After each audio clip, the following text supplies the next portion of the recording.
Of you. आजच्या लेक्चरमध्ये आपल्या फेअर व्हॅल्यूचा पुढचा प्रॉब्लेम आपण सॉल्व्ह करणार आहोत. फेअर व्हॅल्यू मेथडचा प्रॉब्लेम आपण मागच्या लेक्चरला सॉल्व्ह केलेला आहे, आज परत आपण सॉल्व्ह करतोय. रोज आपण लाईव्ह लेक्चरमध्ये गुगल मीट द्वारे रोज प्रॉब्लेम सॉल्व्ह करतोय, परंतु ऑनलाईन लर्निंग चांगल्या प्रकारे अकाउंटन्सी शिकण्यासाठी आपण परत तेच प्रॉब्लेम व्हिडिओ थ्रू पण मुलांना प्रोव्हाइड करत आहोत. तर फेअर व्हॅल्यू मेथडचा प्रॉब्लेम सकाळी आपण सॉल्व्ह केलेला आहे. प्रॉब्लेम सगळ्यांनी बघा. प्रॉब्लेम वाचल्यानंतर आपल्याला कळणार आहे की प्रॉब्लेम मध्ये काय माहिती काय इन्फॉर्मेशन दिलेली आहे. तर बघा, following is the balance sheet of Camlin limited Chennai as on 31 December 2019. त्यांची बॅलन्स शीट दिलेली. बॅलन्स शीट आपण नंतर बघणार. ऍडजस्टमेंट व्यवस्थित समजून घेत चला. पहिली ऍडजस्टमेंट बघा, assets are valued as under. असेटच्या काही व्हॅल्यू दिलेल्या आहे, त्याला मार्केट व्हॅल्यू आपण म्हणतो. दुसरी ऍडजस्टमेंट बघा, the profit of the company amounted to. कंपनीचे प्रॉफिट दिलेले, 3 वर्षाचे प्रॉफिट तिथे दिलेले बघा. आणि तिसरी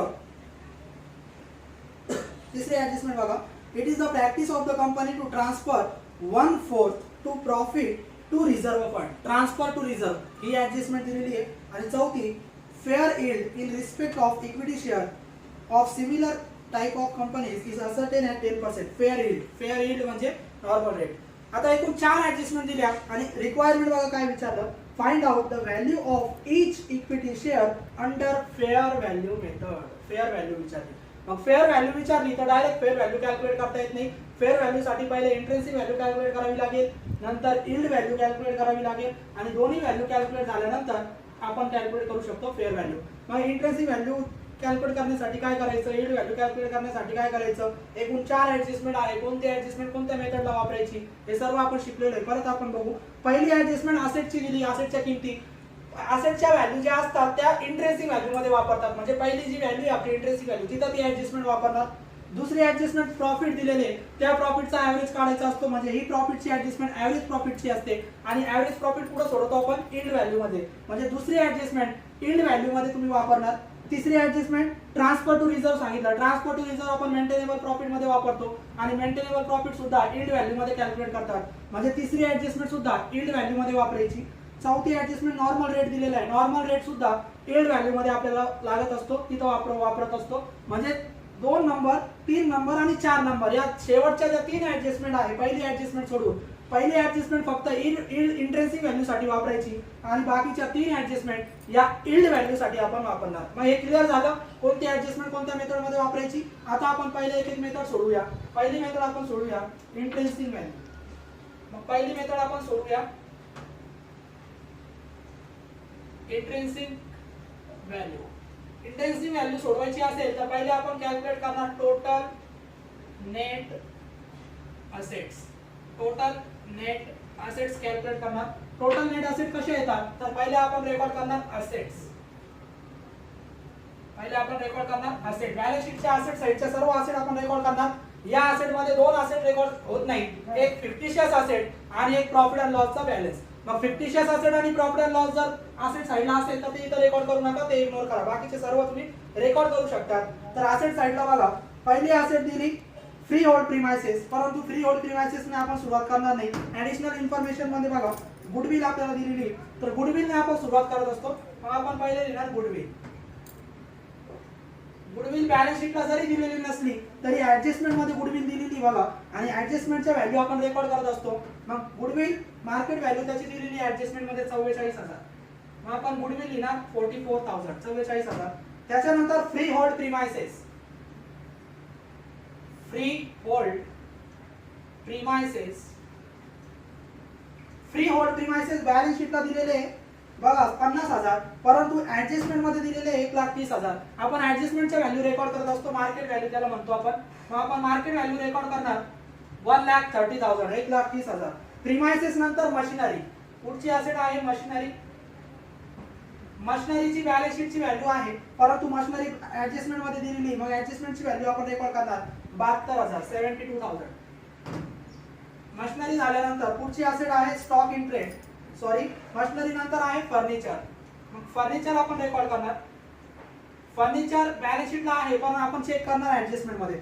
ऍडजस्टमेंट मध्ये फर्निचर आहे. मग ऍडजस्टमेंटची व्हॅल्यू आपण रेकॉर्ड करणार 24,000 फर्निचर. त्याच्यानंतर स्टॉक इन ट्रेड. पुढची असेट आहे stock in trade. Stock in trade balance शीटला दिलेलं असतं, परंतु आपण ऍडजस्टमेंट मध्ये चेक करणार. स्टॉक इन ट्रेड ऍडजस्टमेंट मध्ये आहे का बघा, दिलेलं आहे 25,000. मग आपण ऍडजस्टमेंटचीच व्हॅल्यू लिहिणार 25,000. सगळे आपण मार्केट व्हॅल्यू रेकॉर्ड करत असतो. स्टॉक इन ट्रेड नंतर बघा बुक डेट्स. बुक डेट्स म्हणजे डेटर्स. मग आपण पुढची असेट लिहिणार बुक डेट्स. बुक डेट्स बघा बॅलन्स शीटला दिलेली 44,000, परंतु ऍडजस्टमेंट मध्ये डेटर्स आपल्याला दिलेली 39,000. मुलं इथं कन्फ्युज होतात की बुक डेट्स वेगळी आणि डेटर्स वेगळी. मग मुलं इथं बुक डेट्स पण लिहितात आणि डेटर्स पण लिहितात. लक्ष द्या, बुक डेट्स आणि डेटर्स वेगवेगळे असेट नाहीये. बुक डेट्स म्हणजेच डेटर्स. मग बुक डेट्सची व्हॅल्यू बॅलन्स शीटला 44,000 आहे आणि ऍडजस्टमेंट मध्ये डेटर्स दिलेले 39,000. मग ऍडजस्टमेंटची व्हॅल्यू आपण रेकॉर्ड करणार 39,000, 39,000. बुक डेट्स नंतर बघा बँक बॅलन्स दिलेले आहे. पुढची असेट बँक बॅलन्स. बँक बॅलन्सची ऍडजस्टमेंट मध्ये व्हॅल्यू नसते, मग त्याची आपण बुक व्हॅल्यू वापरणार. बँक बॅलन्स दिलेले 26,000 बॅलन्स शीटची व्हॅल्यू. बँक बॅलन्स नंतर दिलेले फॉर्मेशन एक्सपेन्सेस. फॉर्मेशन एक्सपेन्सेस इथं रेकॉर्ड होणार नाही का, कारण फॉर्मेशन एक्सपेन्सेस ही फिक्टिशियस असेट आहे आणि मी तुम्हाला सांगितलं इथं असेट मध्ये फिक्टिशियस असेट आणि प्रॉफिट अँड लॉस रेकॉर्ड होत नाही. इग्नोर करा, सोडून द्या. म्हणजे असेट सगळ्या संपल्या, असेटची आपण करणार टोटल. मग टोटल असेट जर आपण केल्या तर त्या येतात 3,60,000. टोटल असेट आल्या 3,60,000. आपण कॅल्क्युलेट करतो नेट असेट. नेट असेट कसे येतात तर असेट मायनस लायबिलिटी. मग असेट मधून लेस लायबिलिटी लेस करा, लेस लायबिलिटीज.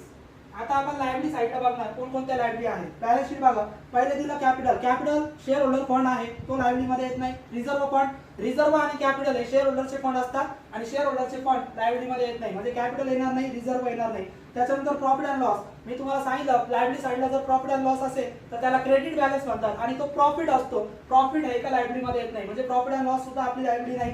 मग लायबिलिटी काय आहे, क्रेडिटर्स आणि बिल्स पेबल अशा दोनच लायबिलिटी आहे. मग आपण त्या रेकॉर्ड करणार क्रेडिटर्स आणि बिल्स पेबल, दोनच लायबिलिटी आहे. क्रेडिटर्स किती बघा, तर क्रेडिटर्स आहे 45,000 आणि बिल्स पेबल आहे 15,000. 45,000 15,000 दोन्ही मिळून आपले झाले 60,000. 60,000 आपण टोटल असेट मधून लेस करणार. टोटल असेट आहे 3,60,000, त्याच्यातून लायबिलिटी लेस झाले, शिल्लक राहिले 3,00,000. याला म्हणायचं काय, आपण काय शोधत होतो, total net asset. Total net asset आपल्याला मिळाल्या 3,00,000. कशा पुढच्या ओळीवर त्या टोटल नेट असेट आपण परत लिहिणार. Total net asset 3,00,000. Total net asset मधून कॅपिटल लेस करतो आपण. दोन कॅपिटल असतात, equity share capital, preference share capital. आपण लेस करणार preference share capital, less preference share capital. Preference share capital balance शीटच्या लायबिलिटी साईडला बघा, कॅपिटल दिलाय परंतु कोणता, 10,000 इक्विटी शेअर. इक्विटी शेअर सांगितलं म्हणजे तो इक्विटी शेअर कॅपिटल आहे. याचा अर्थ प्रेफरन्स शेअर कॅपिटल प्रॉब्लेम मध्ये नाही. मग इथं डॅश करा किंवा म्हणा नील. नाही दिला मग 3,00,000 मधून काहीच वजा होणार नाही, म्हणजे परत उत्तर येणार 3,00,000. आता कॅपिटल लेस झाल्यानंतर कॅपिटल नंतर जे उत्तर येणार त्याला म्हणतो आपण फंड्स. मग याला नाव द्या funds available for equity share holders. Funds available for equity share holder. आणि एकदा फंड्स आपल्याला मिळाले की पुढच्या ओळीवर आपण इंट्रेन्सिक व्हॅल्यूचा फॉर्म्युला लिहिणार. इंट्रेन्सिक व्हॅल्यूचा फॉर्म्युला आहे funds available for equity share holders आणि त्याला आपण मल्टिप्लाय भाग देणार upon number of equity shares. Number of equity shares ने आपण भाग देणार. तर फंड्स ची व्हॅल्यू आपल्याला इथं मिळालेली असते, ती खाली लिहा 3,00,000 भागिले number of equity share. Number of equity share balance शीटच्या लायबिलिटी साइडला शेअरची संख्या दिली जाते बघा, आणि शेअरची संख्या तिथं दिलेली आपल्याला किती, 10,000 इक्विटी शेअर. मग 3,00,000 भागिले 10,000. मग उत्तर आपलं येणार 3,00,000 भागिले 10,000. उत्तर बघा किती येतात, तर उत्तर येणार आपलं 30. उत्तर किती येणार 30. हे 4 0 हे 4 0 कॅन्सल झाले, तर उत्तर येतं आपलं 30. त्याला आपण म्हणणार इंट्रेन्सिक व्हॅल्यू. इंट्रेन्सिक व्हॅल्यू आपण इथं सोडवलेली आहे, ती आली आपली 30 रुपये. इंट्रेन्सिक व्हॅल्यू सोडवली, आपल्याला फेअर व्हॅल्यू विचारली. फेअर व्हॅल्यू सोडवण्यासाठी फक्त इंट्रेन्सिक व्हॅल्यू सोडवली जात नाही, तर दुसरी आता सोडवावी लागेल यील्ड व्हॅल्यू. मग आपण बी नाव देणार यील्ड व्हॅल्यू. आता फेअर व्हॅल्यू सांगितली. यील्ड व्हॅल्यू दोन बेसिस नुसार सोडवतात, प्रॉफिट बेस, डिव्हिडंड बेस. इथं कोणत्या बेस नुसार सोडवायची, तर आपण फेअर व्हॅल्यू मध्ये कोणती बेस आहे काही सांगितलं नाही, तर आपण नेहमी कोणत्या बेस नुसार सोडवणार, प्रॉफिट बेस. मग यील्ड व्हॅल्यू आपण सोडवणार प्रॉफिट बेस नुसार, प्रॉफिट बेसिस. आणि प्रॉफिट बेस नुसार सोडवायचं असेल तर यील्ड व्हॅल्यूच्या एकूण 4 स्टेप आहेत. पहिली स्टेप तुम्ही कॅल्क्युलेट करा ऍव्हरेज प्रॉफिट. पहिल्या स्टेपला आपल्याला कॅल्क्युलेट करावं लागेल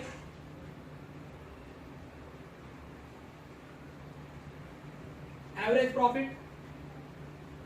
ऍव्हरेज प्रॉफिट कसं कॅल्क्युलेट करतात, तर ऍव्हरेज प्रॉफिट सोडवण्यासाठी ऍडजस्टमेंट मध्ये प्रॉफिटची ऍडजस्टमेंट असते बघा. आता ती ऍडजस्टमेंट आपण इथं वापरणार. तर ऍडजस्टमेंट बघा, एकूण 3 प्रॉफिट दिले 2017, 18, 19 असे 3 प्रॉफिट दिले. त्यांचा ऍव्हरेज काढायचा आहे, म्हणजे पहिले त्यांची आपण टोटल करणार. मग 2017,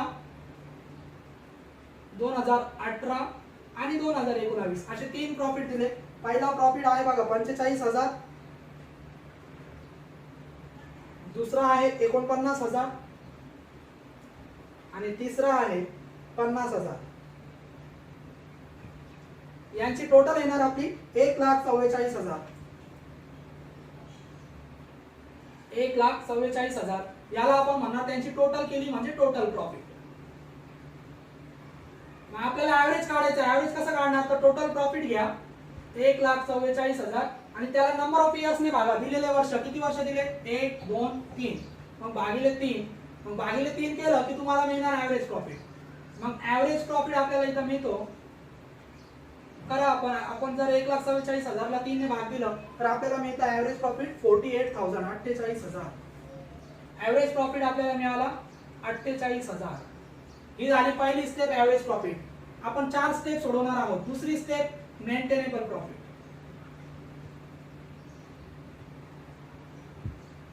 मेंटेनेबल प्रॉफिट. मेंटेनेबल प्रॉफिट कसं सोडवतात, तर मेंटेनेबल प्रॉफिटची सुरुवात कशाने करायची, मागच्या स्टेपने. मागच्या स्टेपला काय सोडवलं, ऍव्हरेज प्रॉफिट. मग पहिले रेकॉर्ड करा ऍव्हरेज प्रॉफिट. ऍव्हरेज प्रॉफिट आपण रेकॉर्ड करणार. ऍव्हरेज प्रॉफिट किती आहे, 48,000. या 48,000 मधून एकूण 4 कंटेंट लेस होतात. ते तुम्हाला शिकवलेले कोणते, interest on investment, transfer to reserve, tax आणि प्रेफरन्स डिव्हिडंड. या 4 पैकी जे प्रॉब्लेम मध्ये आले तेवढेच लेस करा. मग आपण एक एक चेक करणार. इंटरेस्ट ऑन इन्व्हेस्टमेंट आपण प्रॉब्लेम पूर्ण वाचला होता. इंटरेस्ट ऑन इन्व्हेस्टमेंट पण नाही आणि ती पर्सेंटेज मध्ये पण नाही, याचा अर्थ इंटरेस्ट ऑन इन्व्हेस्टमेंट येणार नाही. टॅक्स होता का प्रॉब्लेम मध्ये, टॅक्स पण नाही म्हणजे टॅक्स पण लेस होणार नाही. तिसरा प्रेफरन्स डिव्हिडंड, प्रॉब्लेम मध्ये प्रेफरन्स शेअर कॅपिटल पण नाही आणि प्रेफरन्स डिव्हिडंड पण नाही म्हणजे प्रेफरन्स डिव्हिडंड पण इथं लेस होणार नाही. मग 3 घटक तर नव्हते. मग चौथा कोणता, ट्रान्सफर टू रिझर्व. आपण ऍडजस्टमेंट वाचली होती. आणि बघा तिसरी ऍडजस्टमेंट होती ट्रान्सफर टू रिझर्वची. तिसरी ऍडजस्टमेंट होती बघा, it is the practice of the company to transfer 1/4 of profit to reserve fund. Reserve फंडला 1/4 ट्रान्सफर करा, अशी तिसरी ऍडजस्टमेंट आपल्याला दिलेली आहे. मग हा चौथा घटक तुम्हाला इथं लेस करावा लागेल. एकूण 4 घटक लेस होतात, 3 दिलेले नव्हते, चौथा तुम्ही इथं लेस करू शकता. मग लिहा less 1/4, 1/4, 1/4 transfer to reserve fund. 1/4 transfer to reserve. मग या पद्धतीने रिझर्व फंडला आपण ट्रान्सफर करणार 1/4. आता 1/4 म्हणजे काय, तर चौथा भाग. म्हणजे त्याला पर्सेंटेज मध्ये कन्वर्ट केलं तर त्याला 25% म्हणतो आपण. परंतु 1/4 जर तुम्हाला 25% पर्सेंटेज मध्ये कन्वर्ट करता येत नसेल तर आपण 1/4 म्हणजे कसं, 48,000 प्रॉफिट घ्या, त्याला भागायचं 1/4 म्हणजे भागायचं 4 ने आणि गुणायचं 1 ने, असं पण करू शकता. 48,000 चा 1/4 येतो बघा 12 चोक 48 म्हणजे किती येतो, 12,000. किती येतो, 12,000. किंवा 1/4 पर्सेंटेज मध्ये कन्वर्ट केलं तर ते अजून इझी आहे. 1/4 म्हणजे किती टक्के, 1/4 म्हणजे 25%. मग 25% घ्या कशाचे, 48,000 चे. 48,000 चे 25% जर घेतले आपण तर आपल्याला ते येतात किती, 12,000. मग 48,000 मधून 12,000 वजा झाले, शिल्लक राहिले 36,000. या 36,000 ला आपण काय म्हणणार, काय सोडत होतो आपण, मेंटेनेबल प्रॉफिट. मग याला नाव म्हणणार आपण मेंटेनेबल प्रॉफिट. मेंटेनेबल प्रॉफिट आपल्याला मिळालेला आहे 36,000. तिसरी step capitalize value. Capitalize value of profit. प्रॉफिटची कॅपिटलाइज व्हॅल्यू आपल्याला काढायची आहे. कॅपिटलाइज व्हॅल्यू काढण्यासाठी कॅपिटलाइज व्हॅल्यूचा फॉर्म्युला महत्त्वाचा आहे. फॉर्म्युला कसा, तर मागच्या स्टेपला काय सोडवलं, मेंटेनेबल प्रॉफिट. मग आपण सुरुवात करणार मेंटेनेबल प्रॉफिट भागिले normal rate of return. Normal rate of return आणि त्याला मल्टिप्लाय करायचं 100. मेंटेनेबल प्रॉफिट तुम्ही इथं सोडवलेला किती, तो 36,000. मग 36,000 भागिले नॉर्मल रेट प्रॉब्लेम मध्ये दिला जातो बघा, चौथी ऍडजस्टमेंट. 36,000 भागिले नॉर्मल रेट प्रॉब्लेम मध्ये दिला, चौथी ऍडजस्टमेंट बघा, फेअर यील्ड म्हणजे नॉर्मल रेट, तो किती दिला, 10%. मग भागिले 10 गुणिले 100. मग 36,000 भागिले 10 गुणिले 100 केलं तर उत्तर येतं 3,60,000. त्याला आपण शॉर्ट मध्ये इथं नाव देतो कॅपिटलाइज व्हॅल्यू. 3,60,000 कॅपिटलाइज व्हॅल्यू आली 3,60,000. मी तुम्हाला एकूण 4 स्टेप सांगितल्या होत्या, average profit, maintainable profit, capitalise value. 3 step झाल्या की आता तुम्ही कॅल्क्युलेट करू शकता यील्ड व्हॅल्यू. मग पुढच्या वेळेवर यील्ड व्हॅल्यूचं सूत्र लिहायचं. यील्ड व्हॅल्यू कोणत्या बेसनुसार सोडवतोय आपण, प्रॉफिट बेसनुसार. मग प्रॉफिट बेसनुसार कसं सोडवणार, तर याच्या मागच्या स्टेपला काय सोडवलं होतं, कॅपिटलाइज व्हॅल्यू. मग फॉर्म्युला तयार होणार, yield value is equal to capitalize value of profit आणि त्याला भागायचं number of equity shares. Number of equity shares ने भागणार. मग कॅपिटलाइज व्हॅल्यू तुम्ही इथं सोडवलेली किती, ती 3,60,000 भागिले number of equity share. Number of equity share म्हणजे शेअरची संख्या. किती शेअरची संख्या इथं घेतली होती, नंबर ऑफ इक्विटी शेअर किती, 10,000. भागिले 10,000. 3 झिरो कॅन्सल केले आपण, 4 झिरो कॅन्सल झाले, 4 झिरो कॅन्सल झाले, म्हणजे ही आली आपली यील्ड व्हॅल्यू 36.